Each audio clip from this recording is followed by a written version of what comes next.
কত কথা কইতাম রে দুইজন বৈশা পুকুর পাড়ে, সেই সব কথা পড়লে মনে চোখের পানি ঝরে বন্ধু রে।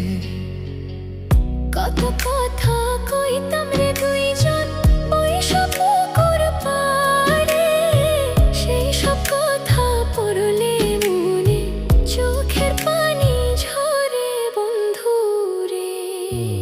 কি অপরাধ পাইয়া রে বন্ধু ছাইরা গেলাম মোরে, তোমার লাইগা পরাণ কান্দে